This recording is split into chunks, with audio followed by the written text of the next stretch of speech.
Student. तो अपन ने अपना जो चैप्टर था 12 चैप्टर नेचर ऑफ लाइट उसका एक लेक्चर कंप्लीट कर चुके हैं। तो जो फर्स्ट लेक्चर पढ़ा था उसमें अपन ने थ्योरी पढ़ी थी। तो उसमें से एक थ्योरी थी हाइगेन्स वेव थ्योरी। ठीक है, तो हाइगेन्स वेव थ्योरी जो है उसी थ्योरी के बाद में जो है मैक्सवेल थ्योरी दी गई और उसी से जनरेट किया गया कि लाइट जो है वह एक वेव है। तो आज अपन जो हाइगेन्स की वेव थ्योरी पढ़ी थी उस हाइगेन्स की वेव थ्योरी से रिफ्लेक्शन और रिफ्रैक्शन के जो फिनोमिना हैं उनको एक्सप्लेन करेंगे। तो अपना आज का जो टॉपिक है वो आज का टॉपिक है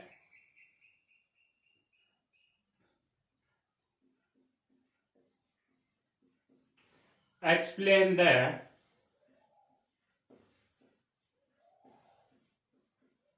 रिफ्लेक्शन बाय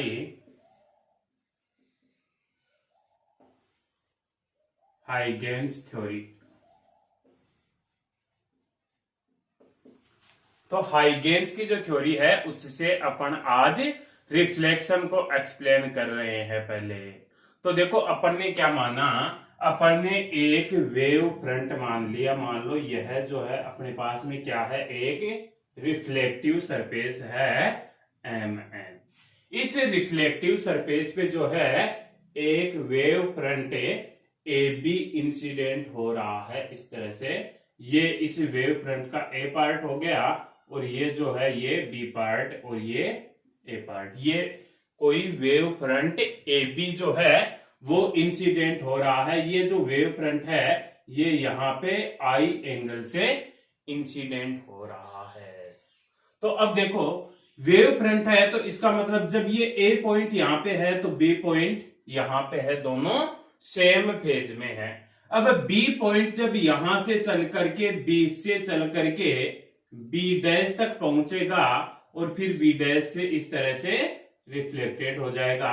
जब B पॉइंट B से चल करके B डैश तक पहुंचेगा उसी टाइम में ये जो A पॉइंट है अपना यह A से चल करके A डैश तक पहुंच जाएगा। यहाँ पे A डैश है, उसी टाइम में ये जो है A डैश तक पहुंच जाएगा। तो यहां पे अपने पास में क्या हो गया, AB जो है वह इंसिडेंट वेव फ्रंट है और A डैश B डैश जो है वो रिफ्लेक्टेड वेव फ्रंट है। A डैश और B डैश क्या है, रिफ्लेक्टेड है। तो A डैश B डैश जो है वो रिफ्लेक्टेड वेव फ्रंट आ गए। तो जितने टाइम में ये B पॉइंट जो है वेव फ्रंट का B पॉइंट B से चल करके B डैश तक पहुंचता है, ठीक उसी टाइम में वेव फ्रंट का A पॉइंट A से चल करके A डैश तक पहुंचता है। ये यहां पे जो है अपन ने ये नॉर्मल कर दिया। तो ये एंगल कितना हो गया, ये नॉर्मल हुआ तो ये एंगल I हो गया। ये दोनों एंगल जो है वेव फ्रंट है तो ये दोनों एंगल कितने होंगे, 90 डिग्री होंगे। ये इंसिडेंट एंगल I हो गया तो ये कितना हो गया, ये 90 माइनस I। इस ट्राइंगल में देखो AB डैश ये हो गया अपना 90 माइनस I। ये 90 है तो ये कितना हो जाएगा भैया, ये हो जाएगा अपना I। ठीक है, अब इस एंगल को हटा दो, यहां से इसको भी हटा दो।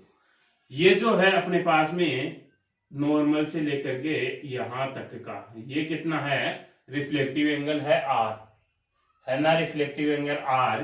तो ये जो है अपने पास में R है तो ये इतना कितना हो गया, 90 माइनस R। ये देखो I जो था वो यहाँ ऊपर वाली लाइन तक था ये वाला, और ये 90 माइनस R जो है वो ये है। अब ये 90 माइनस R, ये 90, तो ये जो एंगल है अपना यहां से लेकर के यहां तक ये कितना हो जाएगा, R हो जाएगा। क्योंकि ट्राइंगल के तीनों एंगल्स का सम कितना होता है, ट्राइंगल के तीनों एंगल्स, सॉरी एक मिनट अपन ने कैसे कर लिया, देखो ये जो था अपने पास में ये यहां से लेकर के यहां तक जो था, ये यहां से लेकर के रिफ्लेक्टिव एंगल देखो ये यहां से लेकर के यहां तक जो था अपने पास में यह 90 माइनस R था। तो सॉरी ये जो था ये अपने पास में R था तो ये कितना हो गया, 90 माइनस R। ये 90 माइनस R हुआ तो ये जो है अपने पास में R हो गया। ठीक है, तो ये जो है अपने पास में आई एंगल आ गया और ये जो है अपने पास में आर एंगल आ गया। ये तो जो है अपने पास में आई एंगल हो गया और ये आर एंगल हो गया। बस यही बात जो है आपको याद रखनी है। और दूसरी बात क्या है इसमें कि अपने पास में ये जो इंसिडेंट वेव फ्रंट है, incident wave front A B and reflective wave front A dash B dash are in same medium, A dash B dash are in same medium. अगर सेम मीडियम में है तो इनकी velocity, so velocity are same, इन दोनों wave front की जो velocity है वो सेम होगी। ठीक है, तो ये डायग्राम समझ में आया क्या? डायग्राम को दोबारा देख लो। डायग्राम में अपन ने क्या एक्सप्लेन किया, जो इसमें मेन कॉन्सेप्ट है वो डायग्राम ही है। डायग्राम में अपन ने क्या बताया कि अपने पास में एक वेव फ्रंट ए बी है जो इंसिडेंट एंगल आई पर रिफ्लेक्टिव सरफेस एम एन पर इंसिडेंट हो रहा है। तो वेव फ्रंट का बी पॉइंट जितने टाइम में बी से चल करके बी डैश तक पहुंचता है, ठीक उसी टाइम में वेव फ्रंट का ए पॉइंट ए से चल करके ए डैश तक पहुंचता है। इसलिए अपन ने ये जो लाइन लिखी है इसी को अपन लिखते हैं बी से चल करके जितने टाइम में बी डैश तक पहुंचता है, अर्थात बी डैश जो डिस्टेंस है वो किसके बराबर हो जाएगी, ए डैश तक हो जाएगी। अभी अपन ने क्या कहा कि जितने टाइम में बी पॉइंट बी से चल करके बी डैश तक पहुंचता है उतने ही टाइम में ए डैश तक पहुंचता है। तो बी डैश जो है वो ए डैश के इक्वल हो गया। ठीक है, दूसरा अपन ने यहां पे ये एंगल आई और आर निकाले हैं। तो आई और आर कैसे निकालने हैं? ये एंगल जो है आपका आई हो गया, तो ये जो एंगल बचा हुआ है यह एंगल आपका, ये इतना एंगल आर हो गया। तो ये एंगल जो है आपका 90 माइनस आर हो गया, ये 90 माइनस आर हो गया, ये 90, तो ये एंगल जो है अपना आर हो जाएगा। क्योंकि ट्राइंगल के तीनों एंगल्स का सम कितना होता है, 180 डिग्री होता है। दूसरा ट्राइंगल देखिए अपन ए बी बी डैश, तो इसमें देखो ये जो एंगल है ये यहाँ पे ये आई एंगल है इंसिडेंट, तो ये इधर वाला कितना हो जाएगा, ये इधर जो एंगल है ये वाला एंगल है, ये एंगल हो जाएगा अपना 90 माइनस आई, ये 90 माइनस आई हो जाएगा, ये 90 है, तो ये एंगल जो है वो आई हो गया। तो इन सबको मिटा दो, केवल अपन को एंगल आई एंड आर जो है वो याद रखने हैं। तो ये जो है अपने एंगल आई हो गया, ये वाला एंगल आई है और ये वाला एंगल आर है, केवल दो चीजें याद रखनी। अब देखो अपन ट्राइंगल की बात करते हैं। Triangle A B B dash and triangle A dash B dash, दिख रहे हैं क्या दोनों triangle? A B B dash और ए डैश बी डैश, इन दोनों ट्राइंगलों की बात करते हैं। तो इन दोनों ट्राइंगलों में देखो एंगल आपका ए बी बी डैश जो है वो है आपका angle A dash B dash, और कितने पे हैं ये दोनों एंगल 90 डिग्री है। दोनों ट्राइंगलों में दोनों एंगल 90 डिग्री है। दूसरी बात, दोनों ट्राइंगलों में जो बेस है ए बी डैश वो ए बी डैश के इक्वल है। दोनों में क्या है, कॉमन है, दोनों में ए बी डैश कॉमन है। और तीसरी बात अभी अपन ने यहां पे लिखी B B dash equal to A dash. तो अगर दो ट्राइंगलों की तीन प्रॉपर्टी सेम हो जाए, तीन चीजें कॉमन हो जाए, तो वो दोनों ट्राइंगल जो हैं वो सिमिलर ट्राइंगल हो जाएंगे।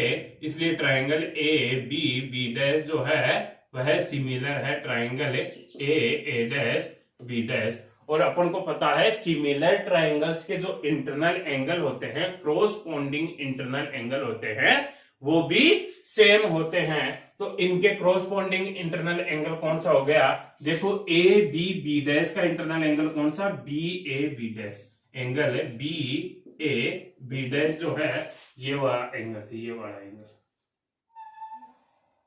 ये वाला एंगल जो है वह है इस ट्रायंगल के दूसरा ट्रायंगल का ये वाला एंगल के इक्वल होगा।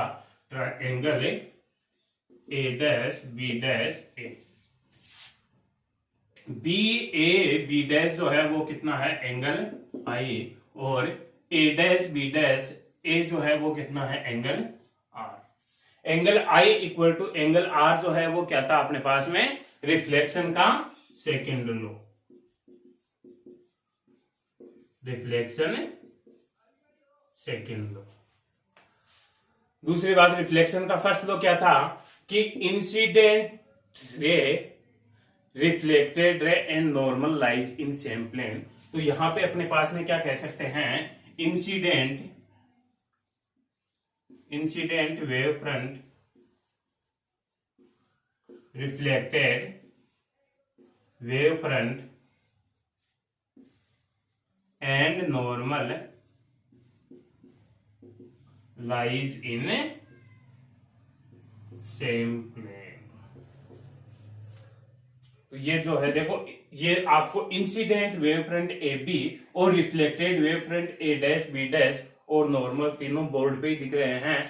तो बोर्ड क्या हो गया, एक प्लेन हो गया, तीनों एक ही प्लेन में है।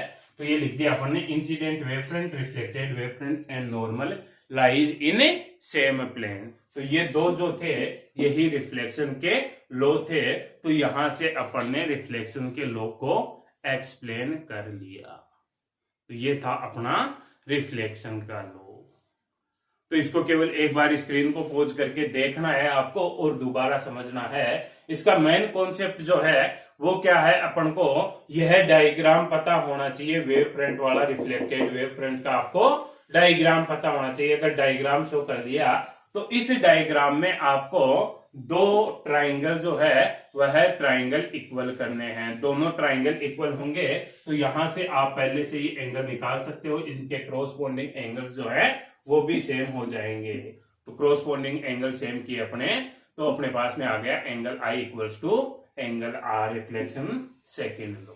और रिफ्लेक्शन फर्स्ट लॉ जो है वो सेम लिख देंगे कि reflect incident wave front, reflected wave front and normal lies in same plane. तो ये था इसका एक डेरिवेशन।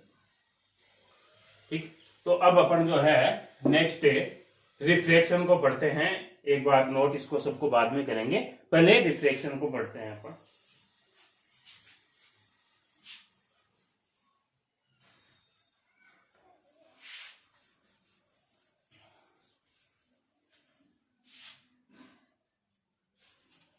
Explain the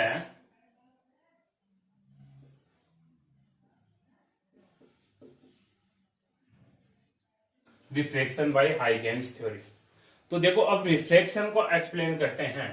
तो रिफ्लेक्शन को एक्सप्लेन करने के लिए सेम अपन ने जो है एक वेव फ्रंट मान लिया। अब की बार जो वेव फ्रंट है वह रिफ्लेक्टिव सरफेस पे इंसिडेंट नहीं होकर, रिफ्लेक्टिव सरफेस पे इंसिडेंट नहीं होकर के रिफ्लेक्टिव सरफेस पे इंसिडेंट होता है। तो अपन ने यहाँ पे जो है एक रिफ्लेक्टिव सरफेस मान ली। रिफ्लेक्टिव सरफेस जो है ये रिफ्लेक्टिव सरफेस है एम।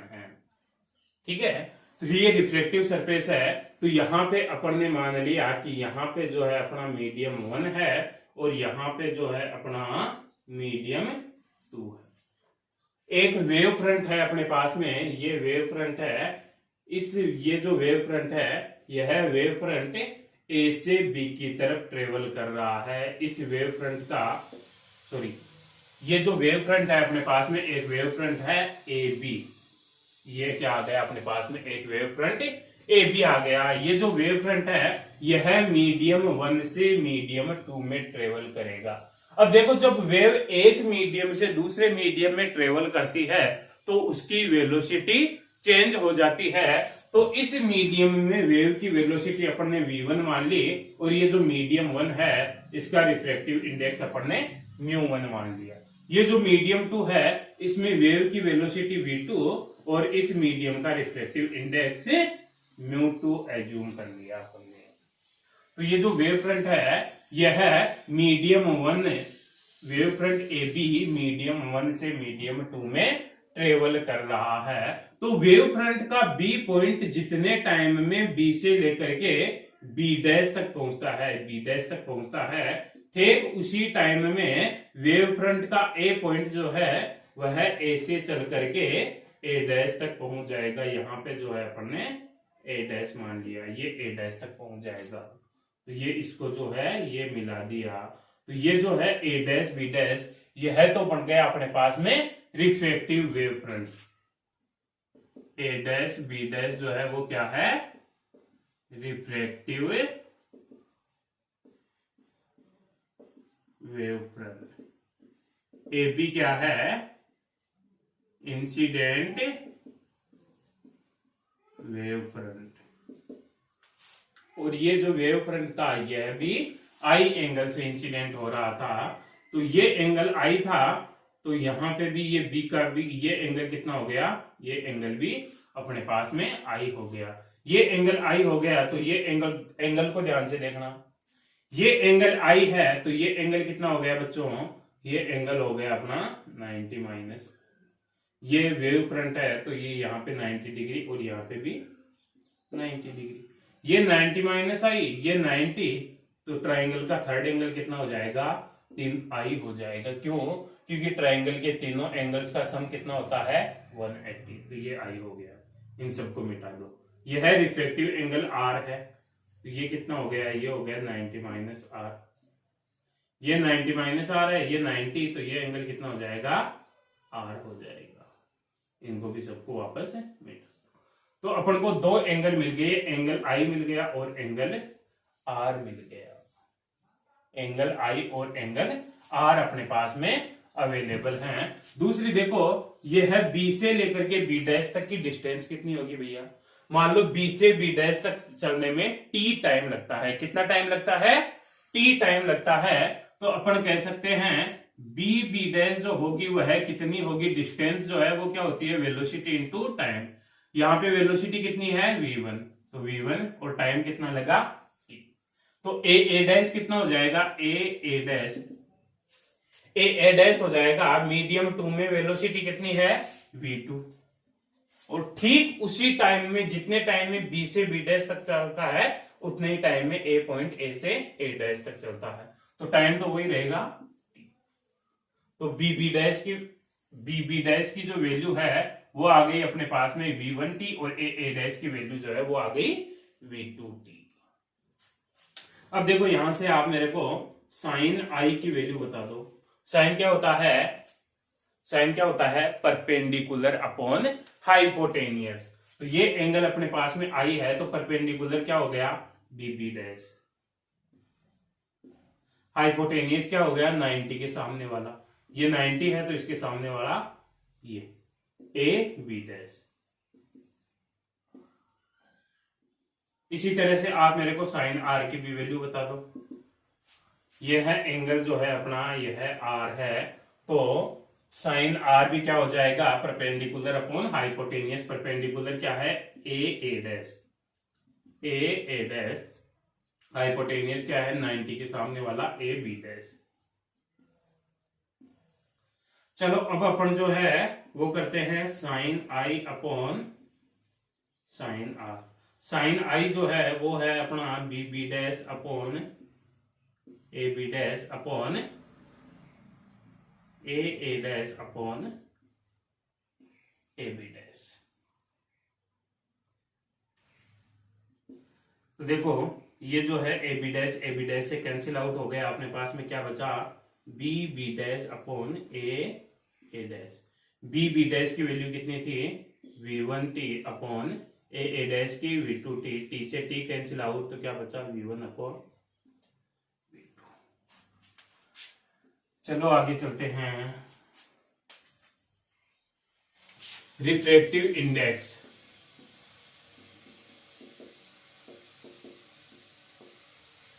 रिफ्रैक्टिव इंडेक्स आपको पढ़ाया हुआ है लास्ट चैप्टर में। रिफ्रैक्टिव इंडेक्स होता क्या है, क्या होता है रिफ्रैक्टिव इंडेक्स, रिफ्रैक्टिव इंडेक्स होता है वेलोसिटी ऑफ वेव,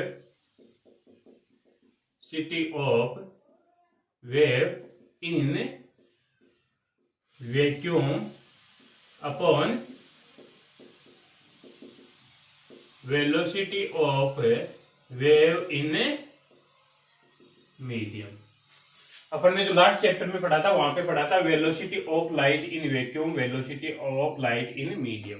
तो लाइट क्या है, एक तरह से वेव ही है, तो यहाँ पे वेव भी लिख सकते हैं या फिर लाइट भी लिख सकते हैं। तो अगर अपन μ1 निकालें, मीडियम 1 में का रिफ्रैक्टिव इंडेक्स निकालें, तो देखो वैक्यूम में लाइट की वेलोसिटी कितनी होती है c, और मीडियम 1 में कितनी है v1। इसी तरह से μ2 निकालें तो μ2 क्या हो जाएगा, वेलोसिटी वैक्यूम में तो वही है c, और दूसरे सेकंड मीडियम में लाइट की वेलोसिटी या वेव की वेलोसिटी कितनी है v2। ठीक है, यहां से मैं करता हूं μ2 अपॉन μ1, μ2 अपॉन μ1 करो c upon v2 upon c upon v1, ये c से c कैंसिल आउट हो जाएगा, ये v1 ऊपर चला जाएगा, तो क्या बच गया v1 अपॉन v2। इसको समीकरण 2 दे दिया, और यह हो गई equation 1 from equation 1 and equation 2। Equation 1 और 2 से क्या कह सकते हैं अपन कि sine i upon sine r। देखो इक्वेशन 1 और 2 को ध्यान से देखो, तो दोनों की RHS साइड जो है वो इक्वल है ना, RHS साइड इक्वल है तो दोनों की LHS साइड भी इक्वल होगी। LHS में क्या है sine i upon sine r, और यहाँ पे क्या है μ2 अपॉन μ1, इसको लिखा जा सकता है μ12। और यह किसको रिप्रेजेंट करता है, यह रिप्रेजेंट करता है मीडियम सेकंड का refractive index with respect to medium first. यह जो है μ2 अपॉन μ1 यह रिप्रेजेंट करता है मीडियम सेकंड का रिफ्रैक्टिव इंडेक्स मीडियम फर्स्ट के रिफ्रैक्शन में, फर्स्ट के कंपेयर में मीडियम सेकंड का जो है रिफ्रैक्टिव इंडेक्स कितना है। और यह जो है अपन ने लास्ट चैप्टर में पढ़ रखा है, इसी को जो है अपन क्या कहते हैं, स्नेल्स लॉ कहते हैं। रिफ्रैक्शन का स्नेल्स लॉ पढ़ा है आपने, तो स्नेल्स लॉ जो है वो यही है sine i upon sine r, या μ12 को इस तरह से म्यू भी लिख सकते हैं। तो ये जो था ये अपने स्नेल्स लॉ हो गया रिफ्रैक्शन का, सेकंड लॉ हो गया। रिफ्लेक्शन का फर्स्ट लॉ क्या था, सेम जो रिफ्लेक्शन का था, incident wave front A B, refractive wave front A dash B dash and normal lies in same plane. यह जो है रिफ्लेक्शन का सेकंड लॉ हो जाएगा। तो ये जो है आज के लेक्चर में अपन ने रिफ्लेक्शन और रिफ्रैक्शन को एक्सप्लेन किया हाइगेन्स थ्योरी से। तो एक बार इसको दोबारा देखोगे, इसमें भी क्या है, आपको डायग्राम याद रखना है। डायग्राम याद रखने के बाद में आपको क्या रखना है कि लाइट या वेव की वेलोसिटी जो है अलग अलग मीडियम में अलग अलग होगी, और कोई वेव जो है रिफ्लेक्शन कब होगा, जब एक मीडियम से दूसरे मीडियम में ट्रेवल कर रही है। तो इसमें वेलोसिटी और रिफ्रैक्टिव इंडेक्स v1 μ1 एज्यूम कर लिया, और इसमें v2 μ2 एज्यूम कर लिया। यहां पे फिर वही से आपको जैसे पहले अपन ने एंगल I और R निकाला था, वो सेम एंगल I और R निकालने हैं आपको, उसको न्यूमेरिकल या डेरिवेशन में एक्सप्लेन नहीं करने, केवल डायग्राम में लिखना। तो अपन ने एंगल I और एंगल R निकाल लिया, उसके बाद में साइन I और साइन R की वैल्यू निकालोगे, और साइन I अपॉन R की वैल्यू निकालोगे, उसको इक्वेशन 1 दे दिया। और फिर अपन ने जो है रिफ्रैक्टिव इंडेक्स की डेफिनेशन लगा ली, और वहां से भी μ2 अपॉन μ1 लिखा फाइंड आउट कर लिया, तो वो इक्वेशन 2 हो गई। दोनों की RHS साइड सेम आई, तो LHS साइड भी सेम कर दी, तो रिफ्रैक्शन का सेकंड लॉ आ गया, और फर्स्ट लॉ जो है वह अपन डायरेक्ट लिख देंगे। तो ये था इसका डेरिवेशन। तो अब आप जो है स्क्रीन पे जो आपको दिख रहा है उसको नोट कर लो, और वीडियो को लाइक करो, सब्सक्राइब करो और शेयर करो।